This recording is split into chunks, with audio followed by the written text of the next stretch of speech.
Welcome to our channel. In this guide, you'll discover how to quickly log into your DirecTV account without any hassle. Welcome to our channel. If you want to access your DirecTV account fast and easily follow these simple steps, first open your preferred web browser and go to the official DirecTV website. Once the home page loads, locate the sign-in button usually found at the top right corner of the page. Click on the sign-in button. To open the login page here, you will be prompted to enter your username or email address associated with your DirecTV account. Carefully type in your credentials. Make sure there are no typos, then enter your password in the designated field. Passwords are case sensitive, so double-check your entry. If you forgot your password, don't worry, just click on the Forgot Password link and follow instructions to reset it.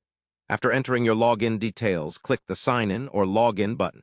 To proceed, if your information is correct, you will be directed to your DirecTV account dashboard, where you can manage your subscriptions, view billing details, and enjoy your favorite content. If you encounter any issues such as incorrect username or password, check to ensure you are using the right information and try again. You can also clear your browser cache or try a different browser for troubleshooting. Always remember to log out from your account when you finish, especially if you are on a public or shared device. Keeping your account secure is very important. Using these steps, logging into your DirecTV account can be done quickly and safely anytime you want.